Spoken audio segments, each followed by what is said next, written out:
This is one of my favorite tools for generating improvisation phrases and having a method and a system to actually keep practicing different ways to get to different places. So it doesn't even matter if you use any of these things live in your improv. The worst thing you can do is try and rehearse your whole solo. Of course, some of these things may come in, and that's fantastic if they do. But what you're really working on is a method that you can rely on when you're playing live and composing in real time. So I have taught before that when you have a minor 2-5, I'm going to show this on a minor 2-5 because it's easier to illustrate where things would go wrong if you didn't use this method, okay?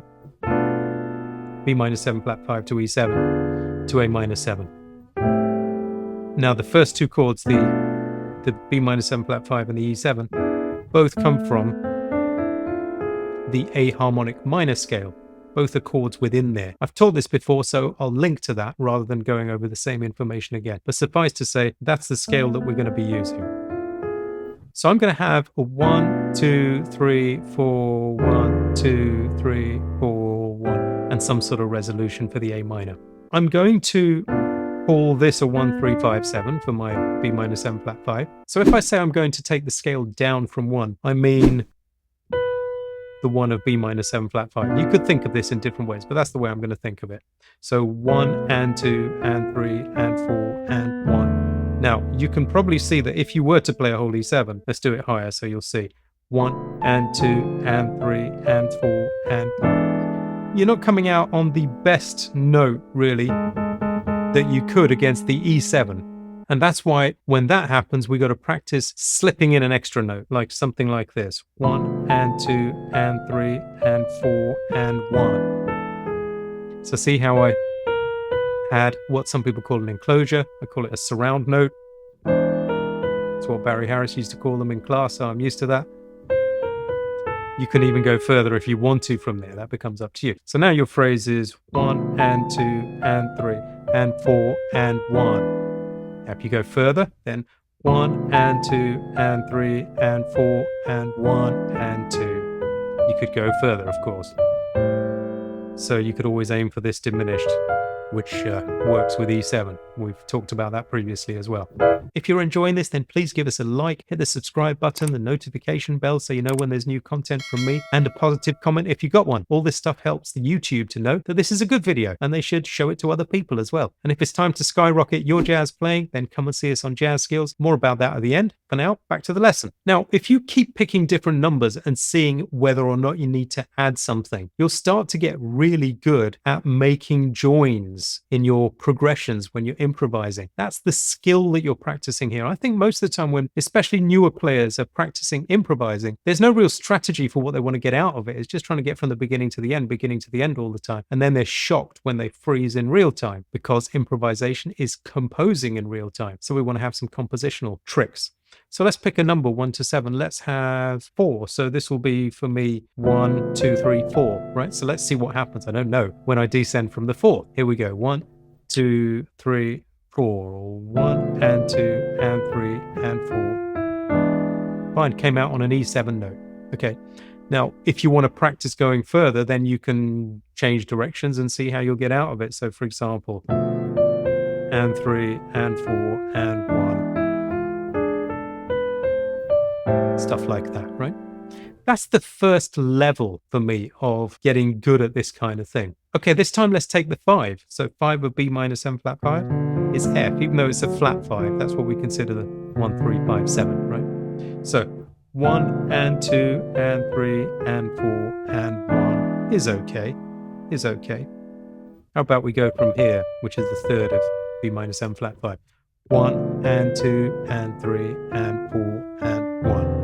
Now this could be okay as the sharp fifth of an E7, but because we're doing particular practice, we'll change it, right? So if we descend from F, 1 and 2 and 3 and 4, if we just keep going, it's okay. We get to the E. That's not bad. That's okay, actually.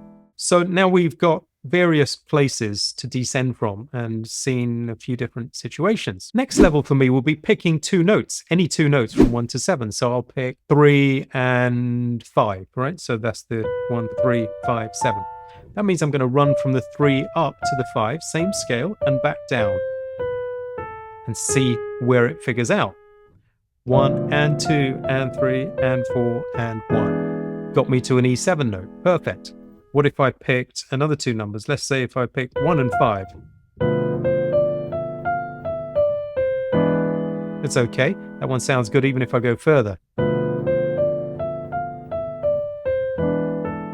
Don't worry if these sound like scales and exercises so far, because you just do little things like cutting off the first note. 1, 3 and 4 and 1 and 2. Again, 3, 4, 1 and 2 and 3 and 4 and 1 and 2. Go up a diminished down the scale. You see how quickly they will become music. Don't worry about that bit, okay? Let's pick another two numbers. How about 2 and 6? So 1, 2, 3, 4, 5, 6. Well, they'll be tricky. Let's see.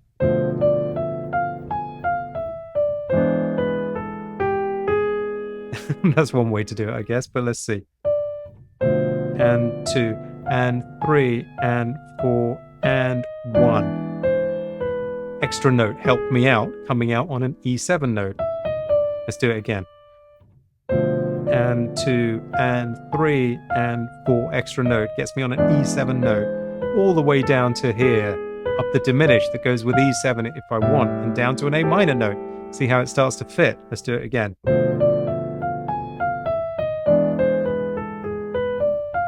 What if I skip the first note just for rhythm? 1 and 2 and 3 and 4 and 1 and 2. Okay, that time I missed my extra note, so I put one down here. Let's do that because this is real stuff. It's real playing. It's how it works. 1 and 2 and 3 and 4. I meant to put it here. I missed it. Fine, that happens to me in playing all the time. I'll put it somewhere else. 1 and 2 and 3 and 4. Missed it. And 1 and 2 and 3. So even though we weren't square with the E7 notes when the E7 hit, delaying that but getting there later is also a thing we do. That's fine. Now, if you're ready to take things further than that, then you can do things like taking a simple scale exercise and joining that to a descend. So for example, if I take that same A harmonic minor, I'm just going to take a 1, 2, 3, 4 and be able to do that through the scale, through the A harmonic minor scale, right? Now I'm going to take the first two notes, reverse the last two, like that. 1, 2, 4, 3, all the way up the scale.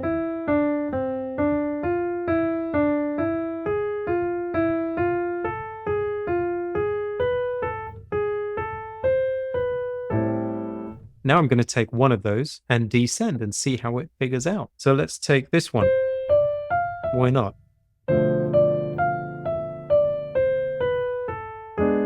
Landed perfectly if you were feeling the time. 1 and 2 and 3 and 4 and 1. Fine. Let's take a different one. Let's take this one.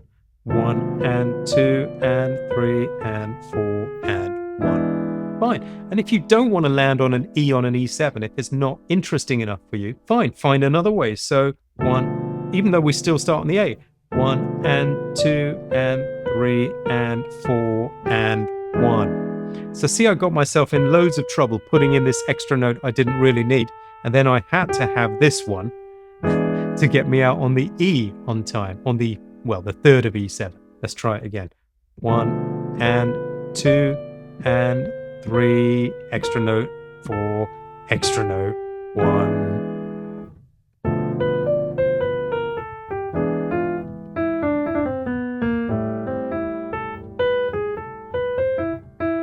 And then, improvise out of those if you want to. Let's do one more like that. Let's start on the B. Remember that 1, 2, 4, 3 thing we were doing. Let's count it as well.